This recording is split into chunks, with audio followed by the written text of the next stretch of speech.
Welcome back everyone to my Let's Play of Final Fantasy V, the 4-job Fiesta for T&V Small Critter Rescue. Last episode we got the final summon, the Phoenix from the Phoenix Tower. I showed off all the summons with the magic lamp, and then refilled the magic lamp.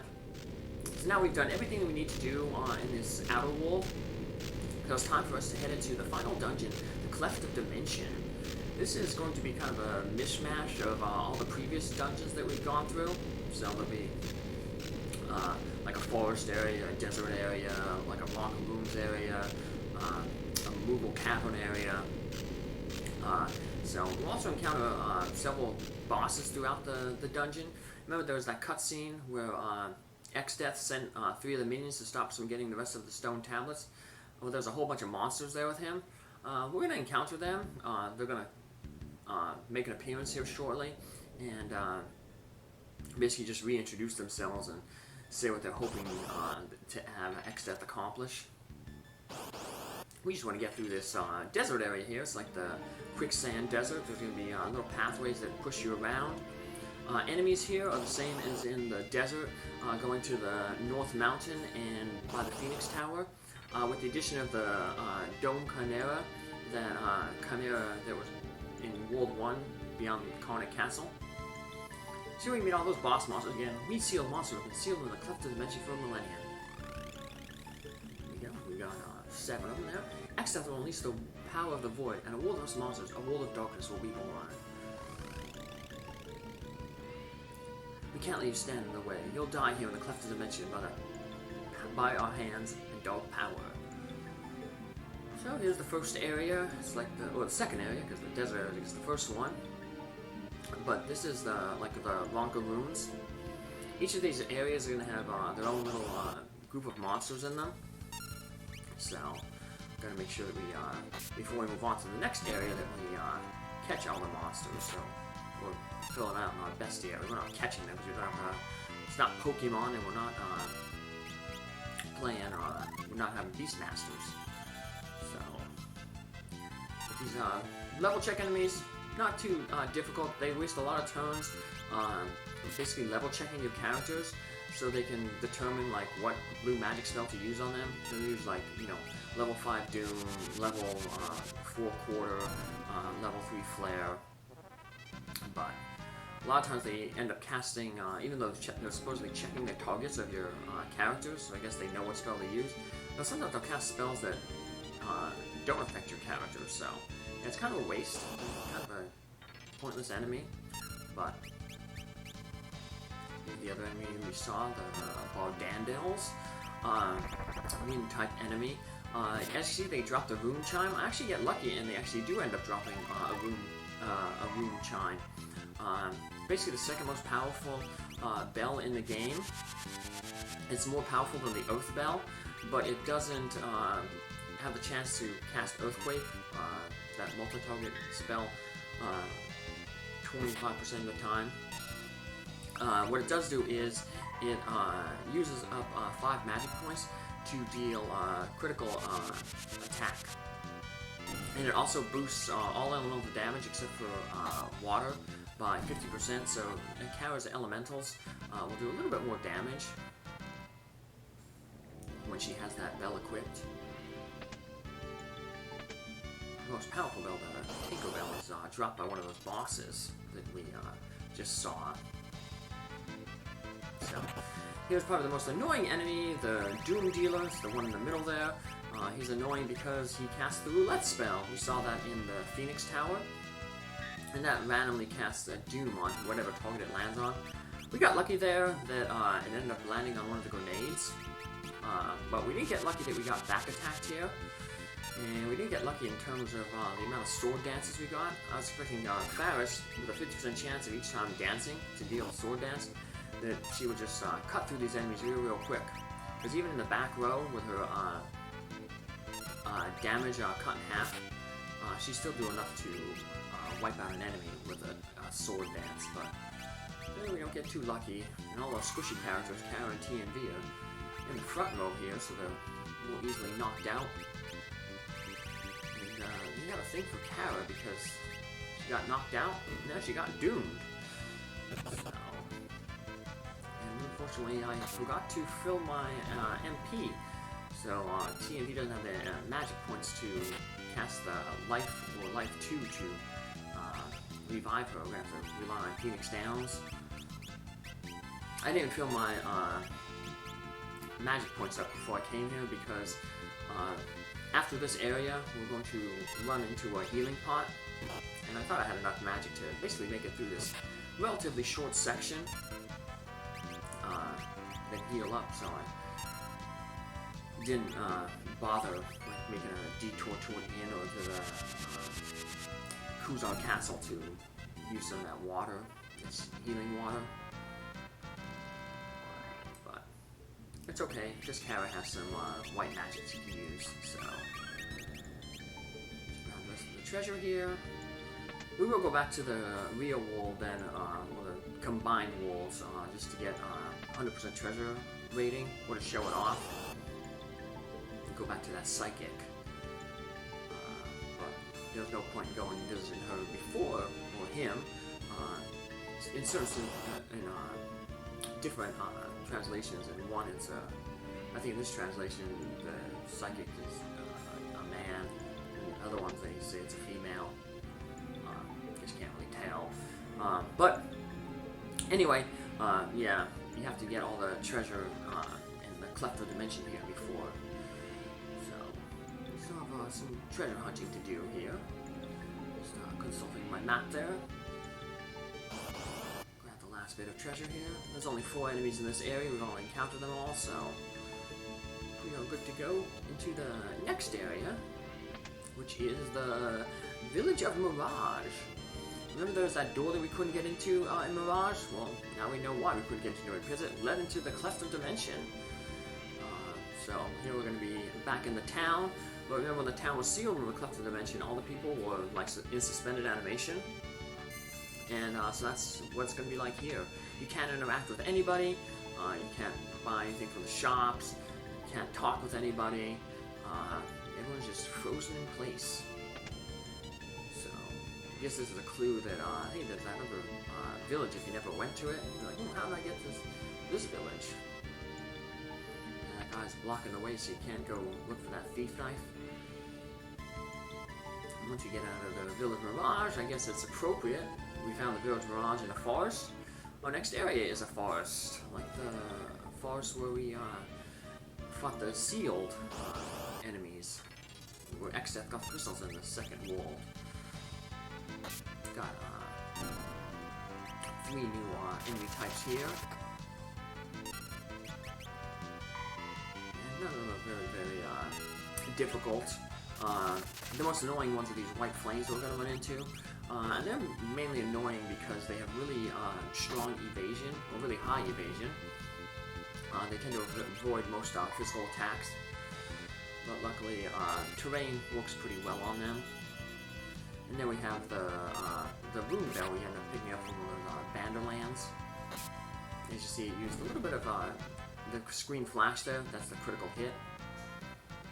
So it uses, like I said, it uses 5 MP to just deal a critical hit.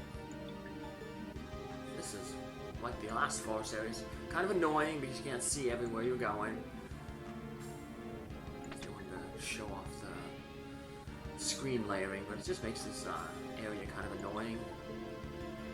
Especially because it's more densely packed with like bushes and trees and stuff than the Elder Forest was.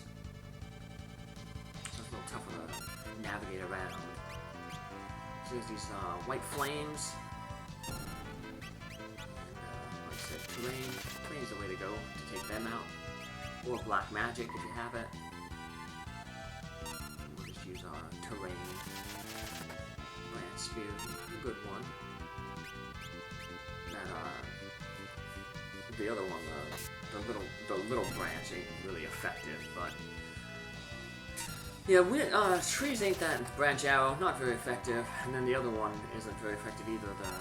The leaf dance that does blind them though, so they'll have less accuracy when they're hitting us. But we're not worried about accuracy. We just want to take these guys out as quick as possible. Hermes shoes helps that. That's why I have everyone equipped with the Hermes shoes. turns twice as fast. Here we are. Yeah, with that Oath Bell, wouldn't be always good against these guys, because these guys are technically floating. So when that Earthquake, if you cast it, wouldn't hurt them at all. You see Lenna there, missed. As I said, these guys have pretty good evasion. But they're not evading the branch spears. So, it's magical in nature, which is weird, because it was counted as a physical attack when you were in the Fork Tower. Bunch of treasure in here. So it's kind of consulting my map to make sure I grab it all. There's some that's like kind of out of the way, or it's difficult to find. And there's the final last enemy in this area, for a fellow enemy. It looks like a puppet on strings. Well, you can't really see the springs, or the strings. That's what it kind of looks like, a little marionette. But it's not being summoned like in Final Fantasy IV. Puppeteers kept calling the marionettes.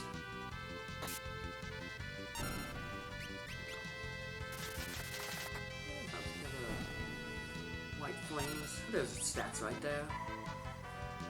Too bad, I guess you could use your magic sword on Bio to deal a lot of extra damage to it. But unfortunately, Bio isn't a level 3 elemental spell, so it wouldn't instant death him. Not too difficult. These enemies are relatively tame compared to the enemies we're going to get much later on. Much later on, there's going to be these ninja enemies that, like ninjas in our party, will like be able to throw items. Deal elemental damage with like scrolls. The ninja scrolls are pretty good to, they're basically like a level 2 elemental spell, but they don't suffer from the multi-targeting penalty that level 2 magic does. So they're really good in the first war, especially you can start picking them up. They would make that soul cannon fight really easy. But yeah, we're allowed to use that one. We get another ribbon. Not that all our characters will be able to equip ribbon. Only people who use the dancers or have the equip ribbon ability from the dancer can use it. A little draw that helps increase intellect, like in Final Fantasy IV, to make black magic casters a little bit more powerful. There's a treasure chest we missed over to the left. I thought there was a way to get it here, but gotta do a little backtracking. Yeah, it's hidden deep in the forest here, so it's tough to see. And it's just another one of those enhancer swords that we already have equipped on Lenna. So it's the basically the best mystic sword that the Magic Knight can use. I said there's stronger swords out there, but they're all Knight exclusive.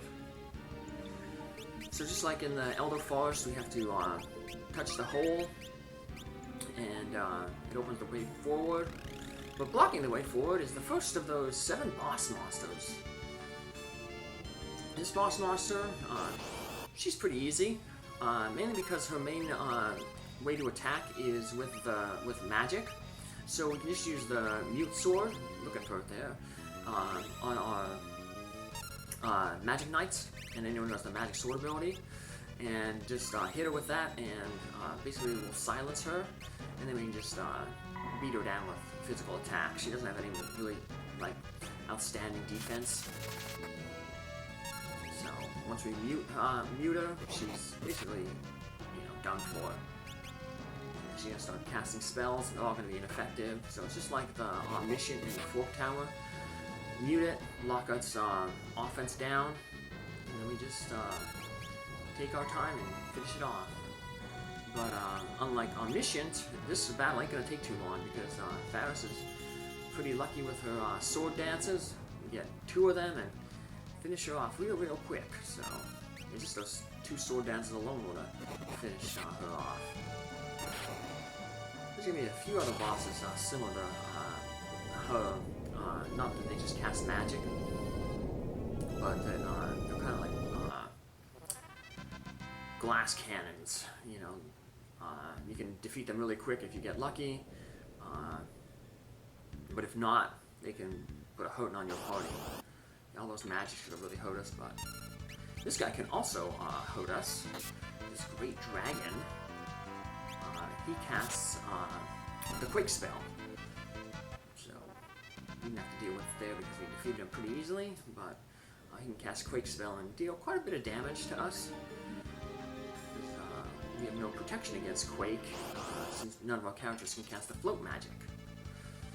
Here's the other two enemies in this area, or random encounter enemies. I wanted to use the sword dance on the great dragon there, but I messed up, so here's the stats for that boar enemy we just killed. And here's the great dragon using the Quake. But that's okay, because we got a save point coming up here, which is really, really good because I know I said these are the last enemies in this area. They're the last enemies that are a random encounter in this area. We're going to notice a robot that's going to be walking around in a little bit. That's one of the optional super bosses in the game, Omega. And he's probably the tougher of the super bosses. He's immune to pretty much everything, and he has really high defense. His only weakness is lightning. And so we got some ways to deal with him. I don't know if I'll be able to defeat him right now, but our way to defeat him would be with the Bolt 3 sword. That should max out with 9,999 with the chicken knife, and I'll basically have to use basically 6 hits of it on that. But surviving enough times to hit him 6 times, that's the issue. Because every time you hit him, he counterattacks. And, his counterattacks really, really hurt. Actually, double counterattacks. So, except on one phase. So you gotta just absorb and take all this damage for several phases, and then just counterattack him on that one phase where he's not going to do the counterattack. So, we're obviously not gonna fight him right now. Just going to avoid him. Luckily, he's not too hard to avoid. And there's no way you should run into him before you hit the save point. The save point is through that door on the left. But we want to come this way to get a secret passageway. Get a hidden treasure, an angel ring, prevents the old and the zombie status. You can take a shortcut through the down the waterfall there, but there's Omega there. I'll just backtrack here just to show you through that door, and get another core ring here. Not that we need it, because we already have 4. Because we needed 4 for Leviathan. We're also going to need them for the other optional super boss, Shinryu, and for one of the other one of those monsters that X-Death released. So we're going to make our save point, heal ourselves up, and like I said, the main thing is that make sure we have a save here so that we don't run into Omega, because fighting Omega is going to take a lot of preparation, and I don't think we're ready for it, so take care, have a good one, and I'll see you in the next episode where we sneak past Omega and continue further on in the Cleft of Dimension. Have a good day. Bye.